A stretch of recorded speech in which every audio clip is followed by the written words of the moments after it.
My name is Cassandra Mitchell, and I'm 18 years old. I thought my birthday dinner would finally be different, maybe special for once. Instead, I stood frozen in our dining room as my stepfather Richard slammed his fist on the table and screamed the words that shattered everything I thought I knew about my life. You want to know the truth, Cassandra? You're another man's mistake, and I don't owe you anything. The silence that followed felt deafening, broken only by my mother's quiet sobs and the distant sound of a car engine running outside our house. Before we dive into this incredible journey of betrayal, discovery, and justice, I'd love to know where you're watching from. Drop your location in the comments below, and don't forget to hit that like button and subscribe for more shocking family stories. Trust me, you won't believe what happens when I finally meet the man waiting outside that night. This story gets so much more intense from here. Growing up in the Mitchell household, I always felt like I was living on borrowed time, walking on eggshells in what was supposed to be my own home. From my earliest memories, there was an invisible wall separating me from the rest of my family that I could never quite understand. While my half-siblings Emma, who's 16, and Kyle, 14, received every advantage imaginable, I seemed to exist in their shadow, fighting for scraps of attention and affection that rarely came my way. The differences were stark and painful, though I didn't have the vocabulary to describe them as a child. Emma and Kyle wore designer clothes from Nordstrom and Macy's, their closets bursting with the latest trends and expensive athletic wear. Meanwhile, I learned to navigate the racks at Goodwill and Salvation Army, becoming an expert at finding hidden gems among the donated items. When I'd excitedly show my mother Jennifer a cute shirt or dress I'd found, she'd give me a tight smile and remind me we needed to be practical with our spending. Yet somehow, there was always money for Emma's cheerleading uniforms and Kyle's baseball equipment. School became another battlefield where these inequalities played out in embarrassing ways. While Emma got driven to school in my mother's newer Honda Accord, I took the bus, watching through the window as other kids were dropped off by loving parents who waved goodbye enthusiastically. During parent-teacher conferences, Richard would beam with pride when discussing Kyle's mediocre grades, nodding seriously as teachers outlined plans for improvement. When my turn came and teachers praised my honor roll achievements, he'd check his watch impatiently and suggest we wrap things up because he had important work calls to make. The financial disparities extended to every aspect of our lives in ways that cut deep into my developing sense of self-worth. When Emma wanted piano lessons, Richard immediately researched the best instructors in town and happily wrote the monthly checks. When I expressed interest in art classes, I was told we couldn't afford such luxuries and suggested I use the free resources at the public library instead. Birthday parties, school field trips, summer camps all followed the same pattern. Emma and Kyle participated fully in everything they wanted, while I learned to stop asking for things that would inevitably be denied. Friends' parents often made innocent comments that stung more than they realized. Cassandra doesn't look much like the rest of the family, does she? They'd observe, noting my darker hair and eyes compared to the Mitchell family's predominantly blonde, blue-eyed appearance. These observations would create awkward silences that my mother would quickly fill with nervous laughter and rapid topic changes.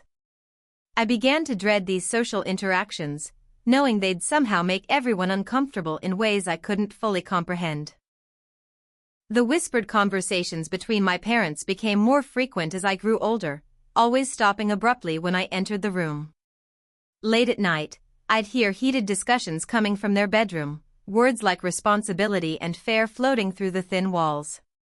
During family gatherings, relatives would sometimes give me strange looks, as if they were seeing something I couldn't understand about my own face. My maternal grandmother was particularly cold, often forgetting to include me in family photos or directing most of her attention to Emma and Kyle during visits. As my 18th birthday approached, I found myself filled with unprecedented hope and anticipation. This felt like a milestone that might finally change things, a moment when I'd be recognized as a full adult member of the family deserving of respect and consideration. I secretly hoped Richard might acknowledge my academic achievements, perhaps even announce plans for college support like I'd heard him discussing for Kyle, who was still years away from graduating. The possibility of finally feeling like I belonged somewhere created a dangerous optimism that set me up for the devastating fall that was coming. The evening of my 18th birthday started with the kind of forced family togetherness that had become our standard for special occasions. Our dining room table was expanded to accommodate not just our immediate family, but also my maternal grandparents, Aunt Susan with her husband Tom, and Uncle Dave who'd driven down from Portland specifically for the dinner. The presence of extended family created an atmosphere of artificial warmth that felt more performative than genuine, but I allowed myself to hope this meant tonight would be different, that perhaps I was finally being celebrated the way Emma and Kyle had always been. The early part of the evening proceeded according to the familiar script of Mitchell family gatherings. Conversation revolved around Kyle's upcoming baseball season, Emma's latest cheerleading achievements, and Richard's recent promotion at his accounting firm. I sat quietly, contributing when directly addressed, but mostly observing the easy affection and genuine interest that flowed freely between Richard and his biological children. My mother Jennifer seemed unusually tense throughout dinner, her hands shaking slightly as she served the store-bought cake she'd picked up that morning, a stark contrast to the elaborate homemade creations she'd produced for my siblings' birthdays. The conversation took a decisive turn when Grandfather Mitchell, Richard's father, asked about my college plans with what seemed like genuine interest. This felt like the opening I'd been waiting for, the chance to demonstrate my academic achievements and perhaps gain some recognition for the hard work I'd put into maintaining my grade point average despite the lack of support at home. I explained my acceptance to several universities and mentioned my hope for scholarship opportunities, but then made the critical mistake of asking about the family college fund that had been established for Kyle years earlier. I was wondering, I said, my voice steady despite the nervous energy coursing through my body, if there might be some family support available for tuition, similar to what's being saved for Kyle's education. The question hung in the air for what felt like an eternity, and I watched as Richard's face transformed from its usual mask of polite tolerance to something far more sinister and explosive. Richard's response came with a violence that shocked everyone at the table, his fist connecting with the polished wood surface so hard that glasses jumped and silverware clattered. "Family support," he roared, his voice carrying a level of rage I'd never witnessed before. "You want to know about family support, Cassandra? Here's the truth you've been so eager to hear. You're not my family. You're another man's mistake, and I don't owe you a damn thing." The silence that followed felt deafening and suffocating, as if all the oxygen had been sucked from the room. My grandmother's hand flew to her mouth in shock, while Aunt Susan stared at her plate as if she could disappear into the floral pattern. Uncle Dave shifted uncomfortably in his chair, clearly wishing he was anywhere else in the world. Emma and Kyle sat frozen, their faces reflecting a mixture of confusion and dawning horror as they processed what they'd just heard. My mother Jennifer began crying quietly, tears streaming down her cheeks as 18 years of carefully constructed lies crumbled around her. "Richard, please," she whispered, her voice breaking with each word. "Not like this. She didn't deserve to find out like this." But Richard was far from finished, his anger seeming to feed on itself as he continued his devastating revelation. "Find out like this," he laughed bitterly, the sound harsh and cruel in the stunned silence. "When exactly was the right time, Jennifer? When was the right time to tell her that you got pregnant with another man's baby and then tricked me into marrying you to hide your shame? When was the right time to explain that every dollar I've spent raising her has been money thrown away on someone else's responsibility?" The truth came out in a torrent of resentful details that painted a picture of deception I'd never imagined. My mother had worked as a secretary at a marketing firm 18 years ago, where she'd had an affair with a coworker named Michael Torres. When she discovered she was pregnant, Michael had already transferred to the company's Seattle office, and my mother made the decision to hide the pregnancy from him entirely. Instead, she began dating Richard, a recently divorced accountant she'd met through mutual friends, and convinced him she was pregnant with his child after they'd been together only a few weeks. "I thought I was doing the right thing," my mother sobbed, her carefully maintained composure completely shattered. Michael was gone, and Richard wanted to help. I thought we could build a real family together. But Richard's version of events painted a different picture entirely, one of calculated deception and financial manipulation that had poisoned their marriage from the very beginning. The extended family members began taking sides with an immediacy that revealed this wasn't the first time these issues had been discussed in private conversations I'd never been privy to. My maternal grandfather defended Jennifer's choices as practical decisions made under difficult circumstances, while Richard's parents expressed outrage at being deceived about their granddaughter's true parentage. The dining room became a battlefield of competing loyalties and long-suppressed resentments, with me sitting in the center like the unwitting cause of a family civil war. As the adults argued around me, I felt my entire sense of identity dissolving into questions I'd never thought to ask.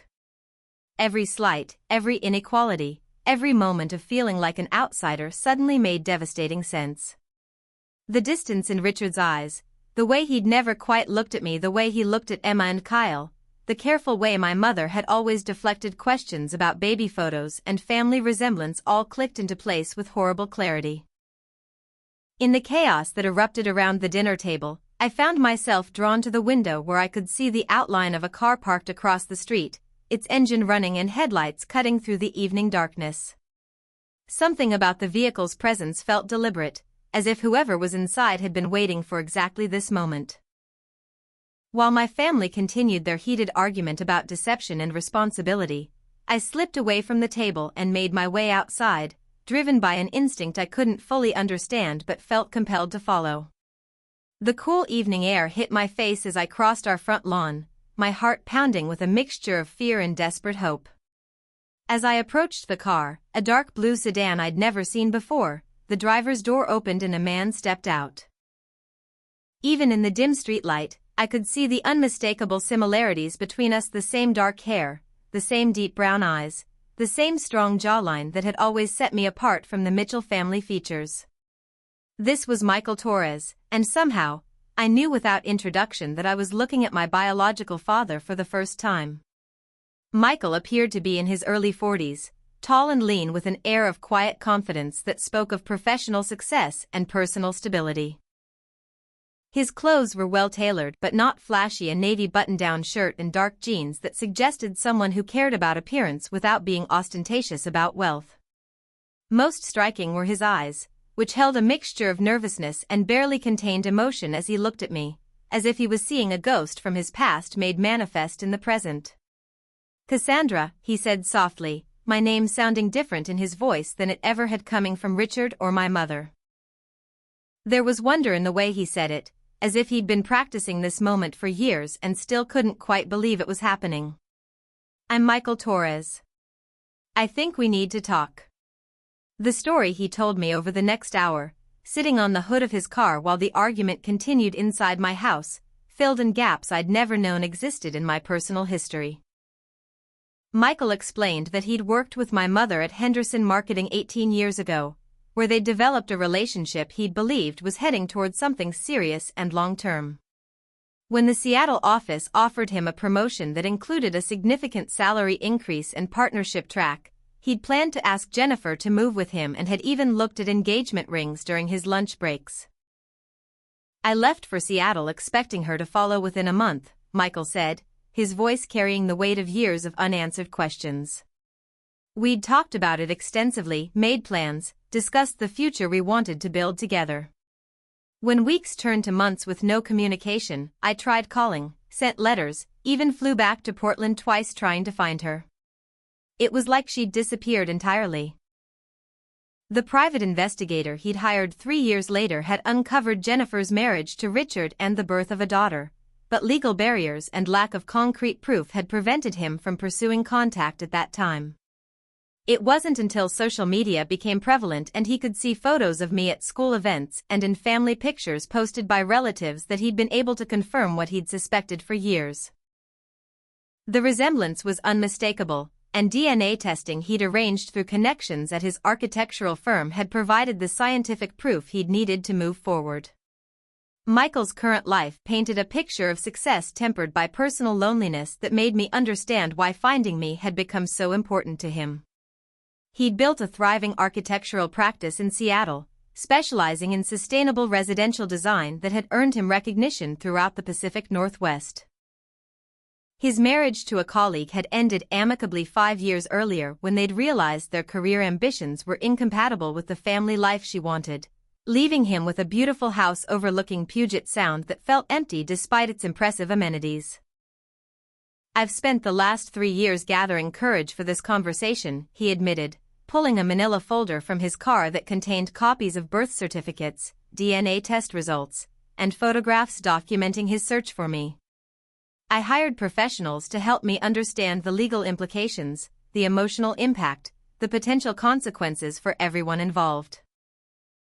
But when I saw the announcement about your 18th birthday in your school newspaper online, I knew I couldn't wait any longer. You deserved to know the truth, and I deserved the chance to know my daughter." The immediate offer he made took my breath away with its generosity and the possibilities it represented. Michael had already researched educational opportunities in Seattle, identified potential high schools where I could finish my senior year if desired, and even prepared a guest room in his house that could become my permanent space if I chose to leave Portland. He'd consulted with lawyers about the legal process of establishing paternity and parental rights, and had financial resources that could support my college education without the struggles I'd been anticipating. "I'm not trying to replace 18 years of family relationships," he said carefully, clearly having thought deeply about the complexities of our situation. "I know Richard raised you, regardless of how he feels about it now, and Jennifer is still your mother. But I want you to know that you have options, that there's a place where you're wanted and welcomed, where your achievements matter and your potential is valued."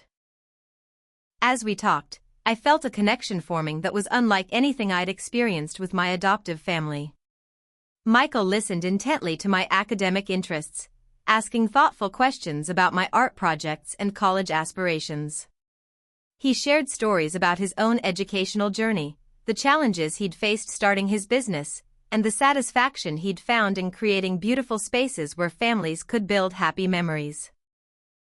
For the first time in my life, I was talking to an adult who seemed genuinely interested in my thoughts and opinions, who treated me as an individual rather than an obligation or burden. The internal conflict I felt was overwhelming and immediate. Everything I'd known about my identity and family relationships had been shattered in the span of a single evening, leaving me feeling unmoored and desperate for stability. The idea of leaving everything familiar, even the dysfunction I'd grown accustomed to, terrified me almost as much as it excited me. But looking at Michael, seeing the hope and love in his eyes, I began to understand that some opportunities don't come twice, and that courage sometimes means embracing the unknown rather than accepting the miserable familiar. The next morning brought a level of chaos and manipulation I'd never experienced as my adoptive family launched what could only be described as a coordinated campaign to prevent me from leaving with Michael. Richard had spent the night consulting with a lawyer who specialized in family law, and by 8 o'clock, he was threatening legal action based on his 18 years of financial support and his legal status as my adoptive father. The fact that this legal status had been built on lies seemed irrelevant to him as he focused solely on maintaining control over a situation that was rapidly spiraling beyond his influence. "You think you can just waltz in here after 18 years and steal my daughter?" Richard screamed at Michael during a confrontation on our front lawn that had half the neighborhood watching from their windows. "I've fed her, clothed her, provided her with a home and education. You don't get to swoop in now and play hero just because you have more money than I do." The irony of Richard calling me his daughter after the previous night's devastating revelation wasn't lost on anyone present, but his lawyer had apparently convinced him that legal possession mattered more than biological truth. My mother Jennifer oscillated between desperate pleading and manipulation tactics that revealed depths of selfishness I'd never fully recognized before. She would cry pitifully about how losing me would destroy what remained of our family, then shift seamlessly into guilt trips about abandoning the only mother I'd ever known. "How can you even consider leaving with a complete stranger?" she'd sob, conveniently ignoring the fact that Michael was only a stranger because of her 18 years of lies and deception. Emma and Kyle, my half-siblings, became unwitting weapons in their parents' arsenal as they were coached to express devastation about my potential departure. Emma, who'd barely acknowledged my existence for most of our lives together, suddenly became a devoted sister who couldn't imagine life without me. Kyle started leaving little notes under my bedroom door about how much he'd miss me, despite never having shown any particular affection or interest in my well-being before this crisis emerged.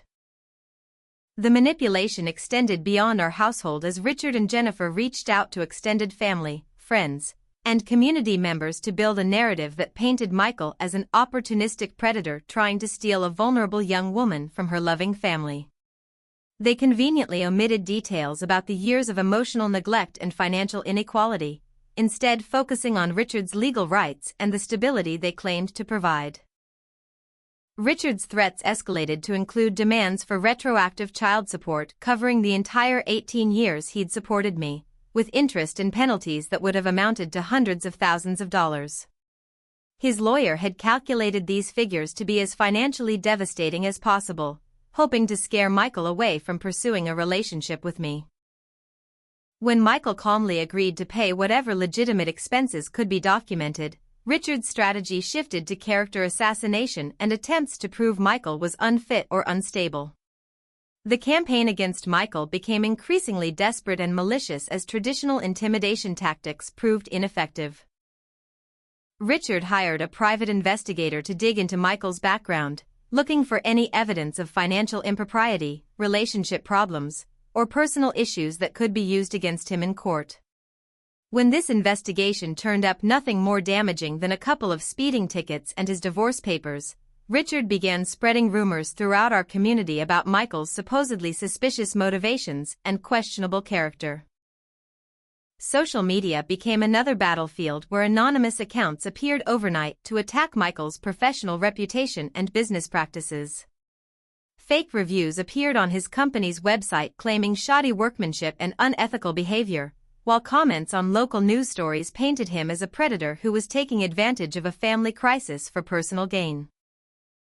The coordination and timing of these attacks made it obvious they were orchestrated rather than organic, but they still did damage to Michael's professional standing and personal peace of mind. My best friend Lucy's betrayal cut deeper than any of the family manipulation because it came from someone I'd trusted completely and confided in about my growing connection with Michael.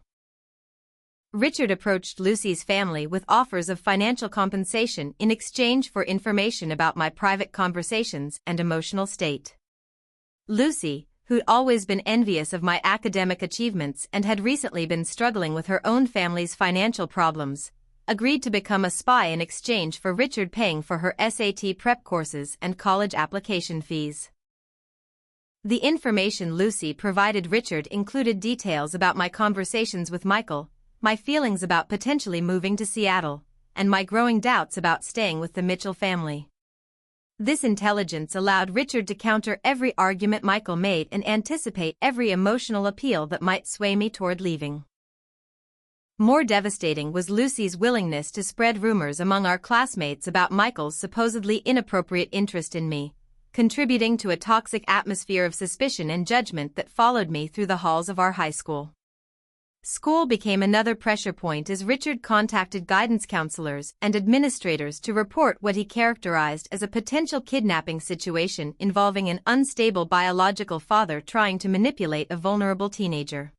The fact that I was 18 and legally capable of making my own decisions was downplayed in favor of emphasizing my supposed emotional fragility and the disruption my potential departure would cause to my academic progress. Teachers who'd always been supportive suddenly began asking probing questions about my home life and expressing concern about my decision-making capabilities. The legal harassment intensified as Richard filed for a restraining order against Michael based on claims that his presence was causing emotional distress to their family and creating an unsafe environment for Emma and Kyle. While these charges were ultimately unsuccessful, the court proceedings created additional stress and legal expenses that Richard hoped would discourage Michael from continuing to pursue a relationship with me. The irony of Richard claiming to protect his family's emotional well-being after 18 years of treating me as a burden wasn't lost on anyone paying attention to the details. Community pressure reached a fever pitch as the conflict became public knowledge throughout our neighborhood and school district. Church members, where Jennifer had been a regular attendee for years, were recruited to express concern about family stability and the importance of honoring commitments to adopted children. Neighbors who'd witnessed years of unequal treatment suddenly became experts on family dynamics and the dangers of disrupting established relationships, conveniently forgetting their previous observations about my obvious outsider status within the Mitchell household. The decision to move to Seattle with Michael represented the most terrifying and liberating choice I'd ever made in my 18 years of life. Leaving behind everything familiar, even the dysfunction I'd grown accustomed to, required a level of courage I'd never needed before. But as our plane lifted off from Portland International Airport, watching the city where I'd never quite belonged shrink beneath us, I felt something I'd rarely experienced before, a sense of possibility and hope that maybe I could build a life where I was actually wanted and valued. Michael's house in Seattle exceeded every expectation I'd formed during our conversations in Portland. Situated on a hillside overlooking Puget Sound, the contemporary design showcased his architectural talents while creating spaces that felt warm and welcoming rather than coldly impressive. Floor-to-ceiling windows in the living room provided stunning views of the water and Olympic mountains, while thoughtful details throughout the house revealed someone who understood how physical spaces could nurture emotional well-being. The room Michael had prepared for me became my first real sanctuary, a space designed with my interests and personality in mind rather than being a generic guest accommodation. He'd researched my academic achievements and artistic interests, creating a study area with professional quality lighting and storage for art supplies I'd never been able to afford. Built-in bookshelves lined one wall, already stocked with novels and reference books related to my favorite subjects, while a comfortable reading nook by the window provided the perfect spot for homework or quiet reflection. Our daily routines developed naturally as we learned to navigate the complexities of building a father-daughter relationship from scratch. Morning conversations over coffee became opportunities for Michael to share stories about his own educational journey and career development, while I gradually opened up about my academic interests and college aspirations. Unlike the hurried, obligation-filled interactions I'd grown accustomed to with the Mitchell family, these conversations felt genuine and mutually engaging, as if we were both learning something valuable from each other. Michael's approach to supporting my education revealed the stark differences between his values and those of my adoptive family. Rather than viewing my academic success as a burden or expectation, he celebrated every achievement while providing resources that allowed me to reach even higher levels of performance. When I mentioned struggling with advanced calculus, he immediately arranged tutoring with a graduate student from the University of Washington. When I expressed interest in art history, he bought museum memberships and scheduled weekend trips to galleries throughout the Pacific Northwest. The financial support Michael provided came without strings attached or guilt trips about the expense involved.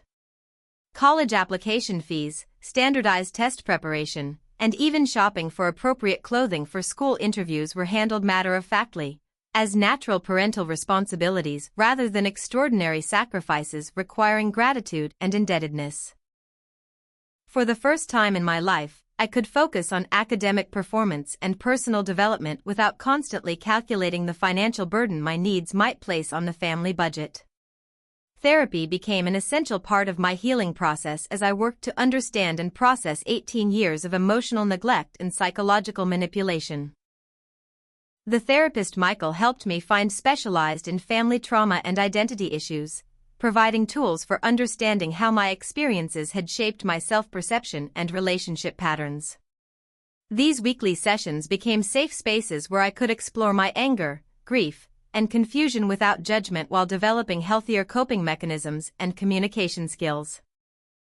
Integration into my new high school presented challenges that were both academic and social as I navigated being the new student during senior year while processing major life changes. However, the private academy Michael had researched proved to be an ideal environment for this transition. Teachers were genuinely interested in student success, class sizes allowed for individual attention, and the college preparatory focus aligned perfectly with my academic goals and capabilities. The formation of genuine friendships felt revolutionary after years of relationships built on convenience or mutual tolerance rather than shared interests and values. Students at my new school approached academics seriously without the anti-intellectual attitudes I'd encountered in Portland, creating an environment where scholarly achievement was celebrated rather than hidden. Study groups became social activities, and I discovered the joy of collaborating with peers who shared my enthusiasm for learning and personal growth. Extended paternal family relationships provided the warmth and acceptance I'd never experienced with maternal relatives who'd always seemed to barely tolerate my presence. Michael's parents, who lived in nearby Bellevue, welcomed me with enthusiasm that felt genuine rather than obligatory. His sister Kate and her family included me in holiday celebrations and family traditions without awkward questions about my background or parentage, treating me as a natural addition to their close-knit group. The internship opportunity at Michael's architectural firm opened doors to career exploration I'd never imagined possible. Working alongside professional designers and engineers provided practical exposure to the creative and technical aspects of architecture while giving me insight into Michael's work environment and professional relationships. Colleagues treated me as a valued team member rather than the boss's daughter, offering mentorship and guidance that helped me understand whether this career path aligned with my interests and abilities. Academic achievement flourished in an environment where excellence was expected and supported rather than resented or minimized. My grades improved dramatically as I no longer had to navigate family dynamics that punished success or made me feel guilty for outperforming my siblings. Teachers recognized my potential and pushed me toward advanced coursework and leadership opportunities that prepared me for the competitive college environment I hoped to enter. The celebration of my achievements created positive reinforcement cycles that built confidence and motivation in ways I'd never experienced. When I earned recognition for academic performance or artistic accomplishments, Michael responded with pride and encouragement that felt genuine and unconditional. Unlike the Mitchell family's tendency to downplay my successes or redirect attention to Emma and Kyle's achievements, every milestone was acknowledged and celebrated as evidence of my hard work and natural abilities. Personal growth accelerated as I learned to trust my own judgment and value my own opinions without constantly seeking approval from others. The therapy sessions, combined with Michael's consistent support and encouragement, helped me develop a stronger sense of self that wasn't dependent on external validation or family approval. For the first time in my life, I began to understand my own worth and potential independent of others' opinions or expectations. Richard's response to my successful transition to Seattle revealed depths of vindictiveness and manipulation I'd underestimated, even after 18 years of experiencing his emotional abuse firsthand. Rather than accepting the reality of my departure and focusing on repairing relationships with his biological children, he became obsessed with punishing Michael and forcing my return to Portland through increasingly desperate and illegal means. What started as legal harassment quickly escalated into a coordinated campaign of character assassination and financial sabotage that demonstrated just how far he was willing to go to maintain control. The private investigator Richard hired to dig up dirt on Michael expanded his scope beyond simple background checks to active surveillance and intimidation tactics that crossed multiple legal boundaries. This investigator, a disgraced former police officer with questionable ethics and flexible morals, began following Michael to work sites, photographing him with telephoto lenses, and attempting to interview his business associates under false pretenses. When legitimate investigation failed to uncover any compromising information, the tactics shifted toward creating problems that could later be used as evidence of Michael's supposed instability or incompetence. Anonymous reports to Child Protective Services became Richard's weapon of choice for creating official documentation that could support his custody claims and character assassination efforts. These reports, filed under false names from various locations, alleged inappropriate relationships between Michael and me, claims of emotional manipulation, and suggestions that I was being held against my will in an unstable environment.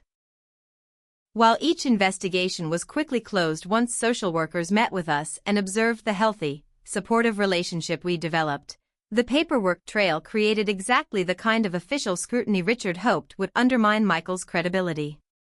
The financial sabotage campaign targeted Michael's architectural practice through coordinated attacks designed to damage client relationships and professional reputation. Richard hired additional investigators to contact Michael's current and former clients with fabricated stories about ethical violations, safety concerns, and project delays that had supposedly been covered up or misrepresented. These contacts were timed to coincide with critical project milestones and contract negotiations, creating maximum disruption to Michael's business operations and income stream. Social media manipulation reached new levels of sophistication as Richard apparently hired professionals specializing in online reputation destruction. Fake Google reviews appeared overnight claiming Michael's firm had delivered substandard work, missed deadlines, and engaged in fraudulent billing practices. These reviews were crafted to seem authentic, including specific details about projects and processes that suggested insider knowledge, making them particularly damaging to potential clients researching his company's track record. The assault on Michael's professional reputation extended to industry publications and professional organizations where Richard's hired guns spread rumors about ethical violations and questionable business practices. Anonymous tips to licensing boards triggered investigations that, while ultimately unsuccessful, created time-consuming bureaucratic hassles and forced Michael to hire lawyers to defend against baseless accusations. The strategy was clearly designed to drain his financial resources and emotional energy while making his life as difficult as possible. School interference reached disturbing new levels when Richard began contacting my new high school administrators with false reports about my emotional state and claims that I was being psychologically manipulated by an unstable guardian. He presented himself as a concerned former father figure worried about my welfare, providing carefully edited documentation that made his previous treatment of me appear far more supportive and loving than reality had ever been. These interventions required multiple meetings with school counselors and administrators to clarify the actual family dynamics and legal relationships involved.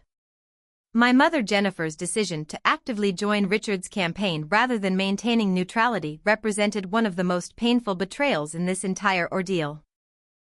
After months of apparent soul-searching and occasional expressions of remorse for her 18 years of deception, she chose to support Richard's version of events and add her voice to claims that Michael was manipulating me for his own selfish purposes.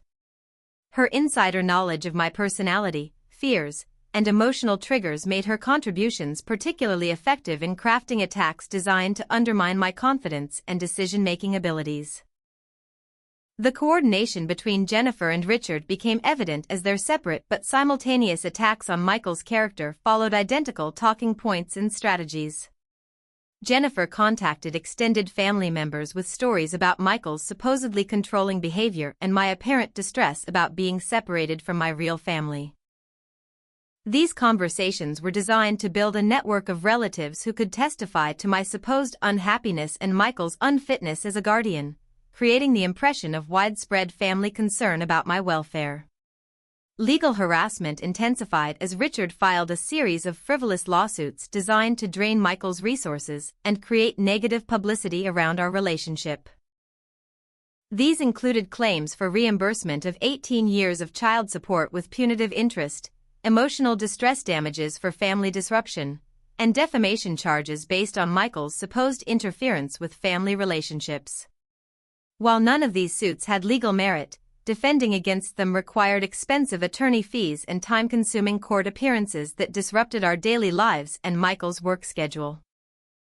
Professional attacks on Michael's business relationships reached a fever pitch when Richard's investigators began spreading rumors about financial impropriety and tax evasion that could have triggered federal investigations if they'd been taken seriously. These accusations were crafted to sound plausible enough to concern potential clients while being vague enough to avoid obvious defamation charges. The goal was clearly to make Michael appear risky to do business with, regardless of his actual track record of ethical behavior and professional competence. The psychological warfare expanded to include attempts at isolating me from new friendships and support systems in Seattle by contacting my classmates' parents with warnings about Michael's supposedly inappropriate influence over a vulnerable teenager. These conversations painted Michael as a predatory figure taking advantage of family dysfunction for his own purposes, while portraying me as a confused and potentially endangered young woman who needed intervention from responsible adults. My growing awareness of the scope and intensity of Richard's campaign marked a turning point in my emotional development from victim to someone capable of fighting back effectively.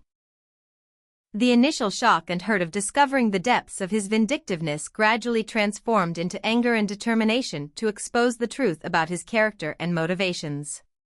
Working with Michael and his legal team, I began documenting the harassment we were receiving while researching ways to turn the investigative spotlight back onto Richard's own behavior and background. The decision to fight back rather than simply endure the attacks represented a fundamental shift in my understanding of power dynamics and personal agency. Rather than accepting the role of passive victim that Richard expected me to play, I chose to become an active participant in defending the new life I was building with my biological father. This choice would prove to be the beginning of Richard's downfall, as his own past contained secrets far more damaging than anything he could fabricate about Michael's character or motivations. The investigation into Richard's background that Michael and I initiated with the help of forensic accountants and private investigators revealed a web of financial fraud and deception that made his 18 years of lies about my parentage seem minor by comparison. What started as a defensive strategy to counter his harassment campaign quickly transformed into a criminal investigation that would expose Richard as one of the most sophisticated embezzlers the Portland business community had ever seen. The irony that his attacks on Michael's character would ultimately lead to his own criminal prosecution wasn't lost on any of us as the evidence mounted against him. The forensic accounting firm Michael hired specialized in corporate fraud investigation and brought sophisticated data analysis tools to bear on Richard's financial history over the past decade. What they discovered was a carefully constructed system of embezzlement from his accounting firm that had diverted hundreds of thousands of dollars into personal accounts disguised as legitimate business expenses and client reimbursements. Richard had used his position as senior partner to authorize payments to shell companies he'd created, then transferred these funds through multiple accounts to obscure their origins and destinations. Richard's method of operation revealed a level of sophistication that spoke to years of planning and implementation rather than impulsive criminal behavior. He'd created false invoices from fictitious consulting companies, approved fake expense reports for business travel that never occurred, and manipulated client trust accounts to skim percentages of large transactions. The fact that he'd been stealing from clients as well as his business partners made his crimes federal offenses subject to much more severe penalties than simple internal embezzlement would have carried. Jennifer's boutique clothing store, which I'd always assumed was a barely profitable hobby business, turned out to be a crucial component in Richard's money laundering operation. The investigators discovered that the shop had been reporting cash sales that far exceeded what the actual foot traffic and inventory could support, serving as a way to legitimize the stolen funds from Richard's accounting practice. Jennifer had been actively complicit in this scheme, creating false sales records and tax documents that allowed them to claim legitimate income sources for their luxurious lifestyle.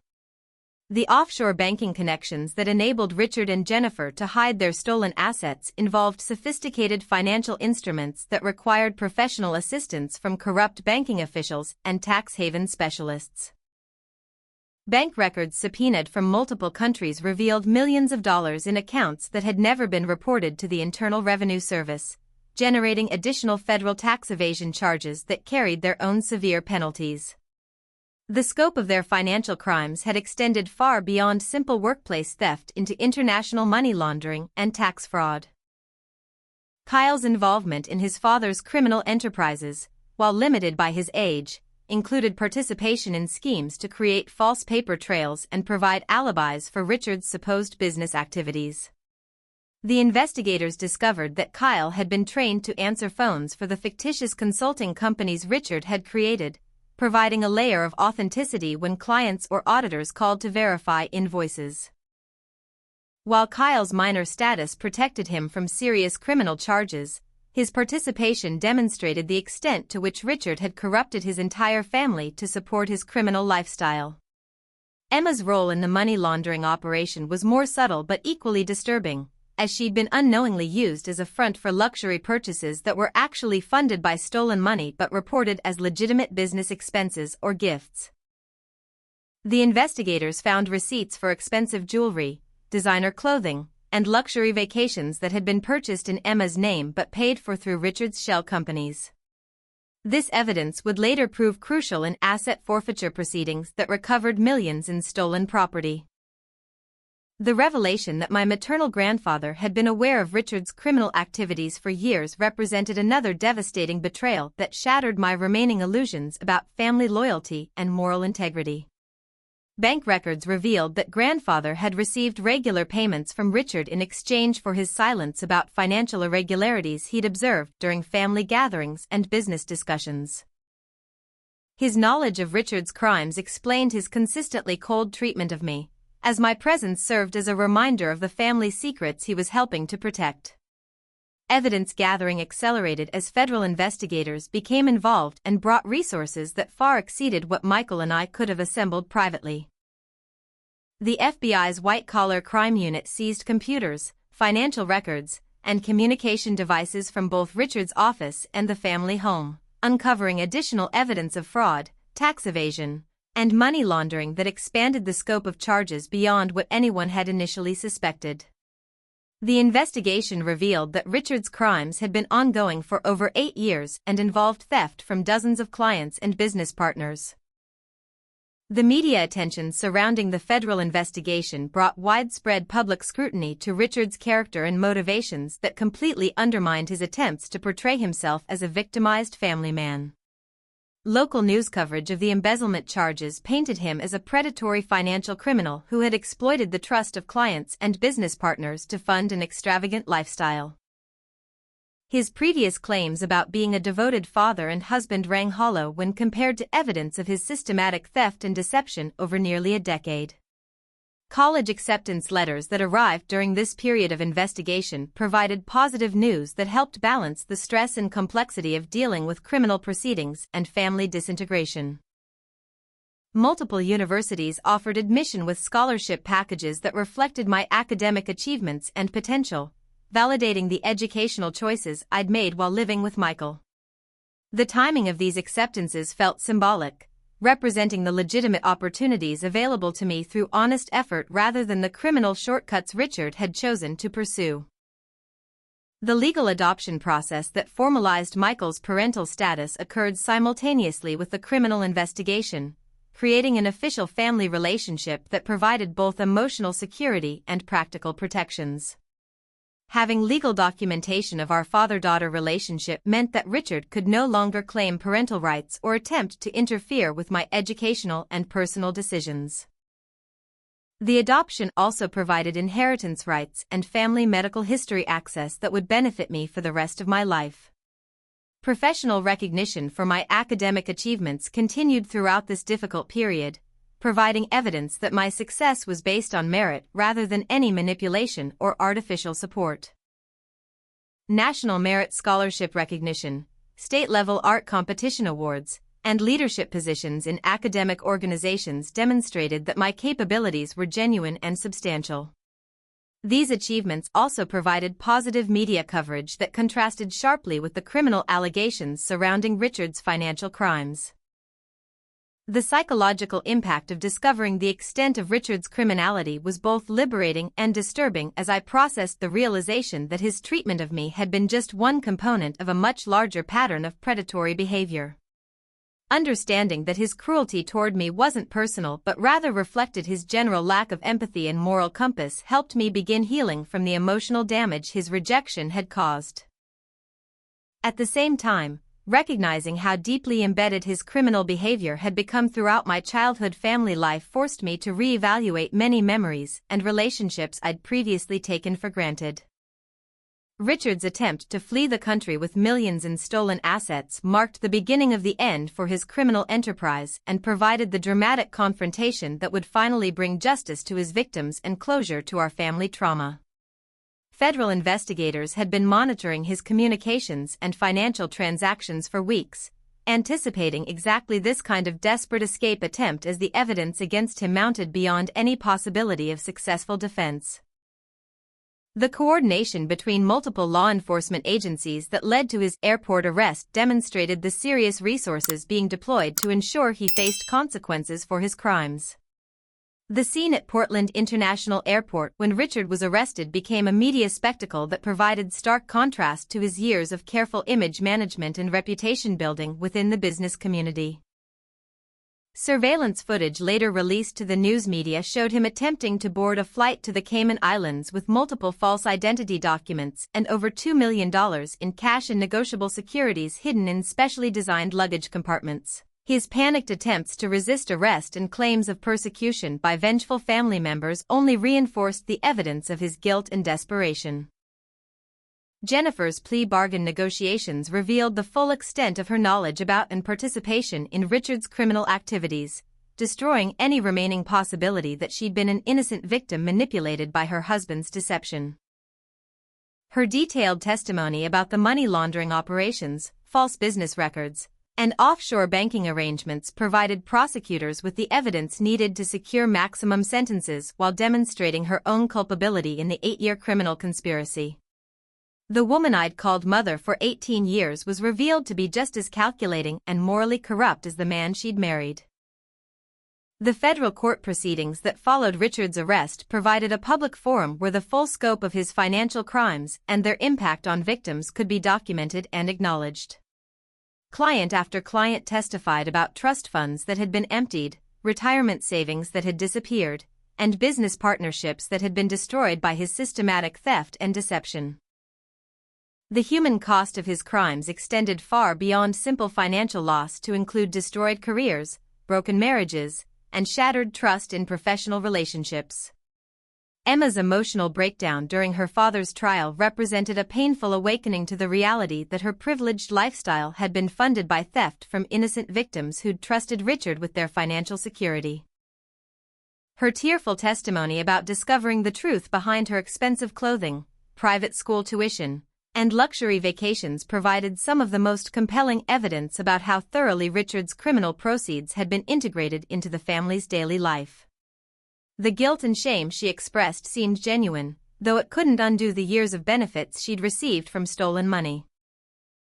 Kyle's psychological counseling became necessary as he struggled to process the revelation that his father was a criminal and that much of their family life had been built on lies and stolen money.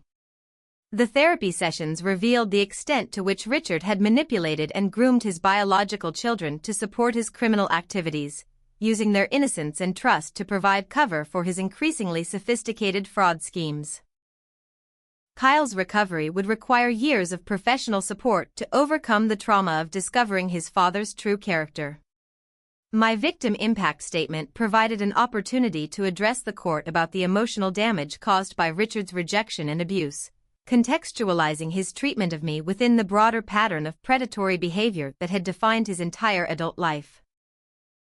Speaking publicly about the 18 years of emotional neglect, financial discrimination, and psychological manipulation helped validate my experiences while demonstrating to the court that his crimes had affected his family members as well as his business victims. The cathartic power of finally being able to confront Richard with the truth about his character and impact felt like a crucial step in my healing process. Richard's sentencing hearing provided the final confrontation between us as I listened to him attempt to minimize his crimes and shift blame onto others for his choices and actions. His claims that he'd been pressured into criminal behavior by financial obligations to his family rang hollow given the evidence of his luxurious personal spending and offshore asset accumulation. When given the opportunity to address his victims and family members, Richard chose to maintain his innocence and express resentment about being prosecuted rather than showing any genuine remorse or accountability for his crimes. The 25-year federal prison sentence that Richard received reflected the serious nature of his crimes and the substantial losses suffered by his victims, while also sending a message to other professionals about the consequences of exploiting client trust for personal gain. The judge's comments during sentencing specifically addressed Richard's manipulation of family relationships and abuse of parental authority as aggravating factors that justified a sentence at the upper end of the federal guidelines. His attempts to use me as a weapon against Michael while simultaneously stealing from clients demonstrated a level of moral corruption that demanded severe punishment.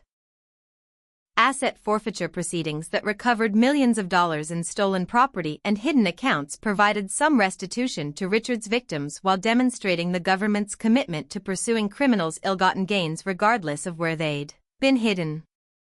The family home, vehicles, jewelry, and offshore accounts were all seized and liquidated to provide compensation to the clients and business partners who'd suffered financial losses. While full restitution wasn't possible given the scope of the theft, the recovered assets provided meaningful relief to many victims who'd lost substantial portions of their life savings. Community response to Richard's conviction and sentencing reflected a mixture of shock at the scope of his crimes and satisfaction that justice had finally been served to someone who'd exploited the trust placed in him by clients and neighbors. Former friends and business associates who'd supported his attempts to discredit Michael now publicly apologized for their involvement in spreading rumors and false accusations. The reputation damage that Richard had attempted to inflict on others instead rebounded onto him as the truth about his character became public knowledge.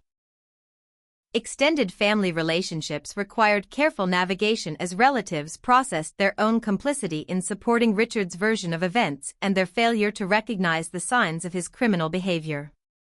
Some family members, particularly those who'd received financial benefits from Richard over the years, faced their own legal scrutiny as investigators determined whether they'd knowingly benefited from stolen funds. The family gatherings that had once been sources of tension and exclusion for me became opportunities for honest conversation about the lies that had shaped our relationships for years.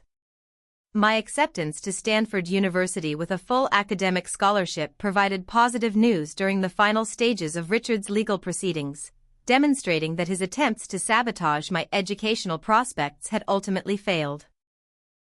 The scholarship recognition validated my academic achievements while providing financial independence that ensured my college education wouldn't be affected by the asset forfeiture and restitution proceedings.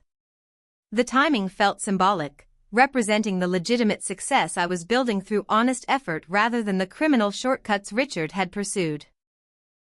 Professional recognition for my academic and artistic achievements continued throughout this difficult period, including state-level awards and national competition recognition that provided evidence of my capabilities independent of any family support or manipulation. These accomplishments helped counteract any lingering doubts about my qualifications or potential while building confidence for the college experience that lay ahead. The positive attention also provided encouraging contrast to the negative publicity surrounding Richard's criminal prosecution. The journey toward healing and rebuilding my life after the devastating revelations about my family began with accepting that recovery would be a gradual process requiring patience, professional support, and the kind of unconditional love I'd finally found with my biological father Michael. The trauma therapy sessions that had started as a way to process the immediate crisis of discovering my true parentage evolved into a deeper exploration of identity formation, trust rebuilding, and developing healthy relationship patterns that would serve me throughout my adult life. Learning to distinguish between legitimate family relationships based on love and support versus the toxic dynamics I'd grown accustomed to became essential groundwork for every future connection I would form. College life at Stanford represented the first time I'd been able to pursue academic and social goals without the constant undercurrent of family drama and emotional manipulation that had shadowed my entire adolescence. The architecture program that I'd chosen as a way to honor my connection with Michael proved to be perfectly aligned with my interests and capabilities, combining the artistic sensibilities I'd developed through years of creative expression with the mathematical precision that had always come naturally to me. Professors recognized my potential and provided mentorship that helped me understand how personal trauma could be transformed into creative inspiration for designing spaces that promote healing and human flourishing. The relationships I formed with fellow students represented my first experience of friendships based on genuine compatibility and shared interests rather than convenience or social proximity. Without the constant anxiety about family approval or the need to hide embarrassing aspects of my home life, I could engage authentically with peers who appreciated my academic achievements and artistic vision. Study groups became genuine collaborations rather than competitive environments, and social activities provided opportunities for the kind of carefree enjoyment I'd rarely experienced during my childhood and adolescence. Professional internships during summer breaks allowed me to explore various aspects of architectural practice while building a network of mentors and colleagues who could provide guidance for my career development. Working on projects that ranged from sustainable residential design to community development initiatives gave me practical experience in translating academic knowledge into real-world applications that could improve people's lives. The satisfaction of contributing to meaningful work while developing professional skills provided validation that I was building a career path aligned with my values and capabilities. The relationship with Michael continued to deepen and mature as we navigated the transition from emergency family reconstruction to genuine father-daughter partnership built on mutual respect and affection. Our weekly phone calls and monthly visits created opportunities for sharing experiences, seeking advice, and maintaining the emotional connection that had initially drawn us together. Michael's pride in my academic achievements felt authentic and unconditional, providing the kind of parental support I'd always craved but never received from Richard or Jennifer. Selective forgiveness became a crucial component of my healing process as I learned to distinguish between relationships that could be rebuilt through honest communication and those that remained too toxic to pursue safely. Jennifer's attempts at reconciliation required careful evaluation of her motivations and genuine commitment to accountability for her past choices. While our relationship would never return to the naive trust of early childhood, we were able to establish limited contact based on clear boundaries and realistic expectations about what she could provide emotionally. Emma's desire to rebuild our sisterly relationship presented complex challenges that required careful navigation of guilt, resentment, and genuine affection that had survived years of unequal treatment. Her growing awareness of how Richard's criminal behavior had affected our entire family helped her understand the dynamics that had shaped our childhood interactions. While trust rebuilding would require time and consistent behavior changes, the foundation for a healthier adult relationship began to emerge as she took responsibility for her past participation in family favoritism and exclusion. Kyle's recovery from the trauma of discovering his father's true character remained a work in progress that would require years of professional support and family patience. The psychological damage caused by Richard's manipulation and the loss of his idealized father figure created ongoing challenges that affected his academic performance and social relationships. My role as an older sister evolved to include providing support and understanding while maintaining appropriate boundaries about my own healing process. Advocacy work became an unexpected but meaningful extension of my personal healing journey as opportunities emerged to share my story with other young people facing family trauma and identity crises. Speaking engagements at high schools and youth organizations allowed me to transform my painful experiences into messages of hope and resilience for others struggling with similar challenges. The positive feedback from these presentations demonstrated that my story could provide inspiration and practical guidance for overcoming adversity and building authentic self-worth. Professional recognition for my academic achievements continued throughout my college years, including undergraduate research opportunities, design competition awards, and leadership positions in professional organizations that provided evidence of my capabilities and potential for future success. These accomplishments felt genuinely earned rather than dependent on family connections or artificial support, building confidence in my ability to succeed through honest effort and natural ability. The romantic relationship I developed during my junior year represented my first experience of intimate partnership based on equality, respect, and genuine compatibility rather than the dysfunction and manipulation I'd observed throughout my childhood. Learning to trust someone emotionally and physically required overcoming patterns of self-protection and suspicion that had been necessary for surviving my early family environment. The process of building healthy intimacy provided additional opportunities for personal growth and healing from past trauma. Graduate school planning opened new possibilities for advanced study and specialization that would allow me to contribute meaningfully to architectural practice while pursuing research interests in trauma-informed design and healing environments. The combination of academic excellence, practical experience, and personal insight into overcoming adversity created a unique perspective that could inform innovative approaches to creating spaces that support human resilience and recovery.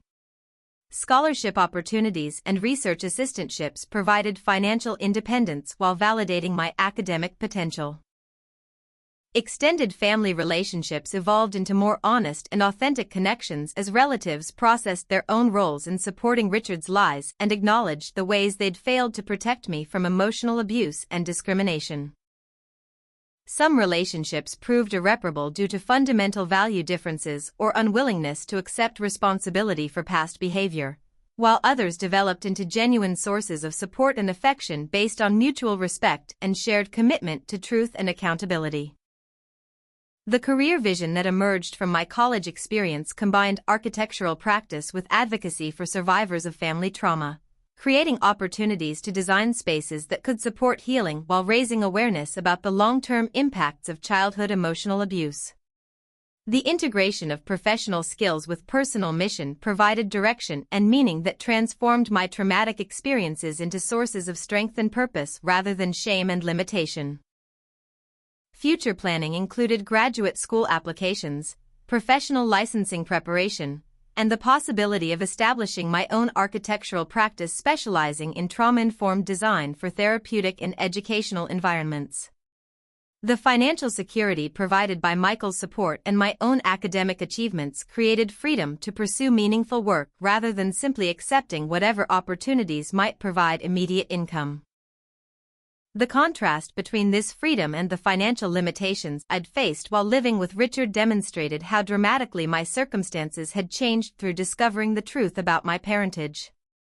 The reflection on my journey from rejected stepchild to confident young adult pursuing meaningful goals revealed the profound impact that discovering authentic family love and support could have on personal development and life trajectory.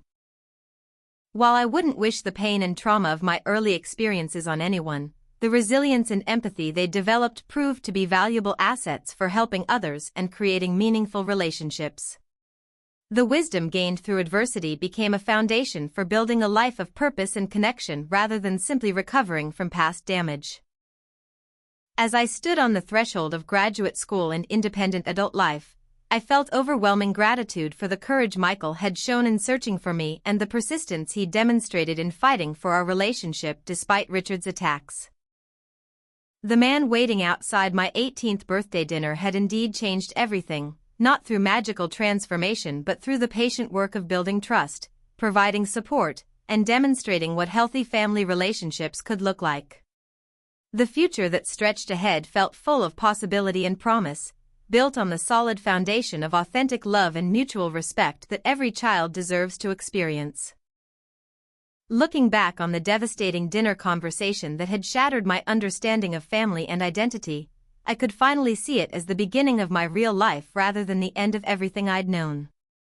The pain of Richard's rejection had opened the door to discovering where I truly belonged, while his criminal prosecution had provided justice for his victims and validation that my experiences of abuse and neglect hadn't been imagined or deserved. The little girl who'd always felt like an outsider in her own home had finally found her way to the place where she was wanted, valued, and loved unconditionally. So here's my question for all of you watching. Have you ever discovered a family secret that completely changed how you understood your own story? Or maybe you've had to make the difficult choice between familiar dysfunction and unknown possibilities for something better?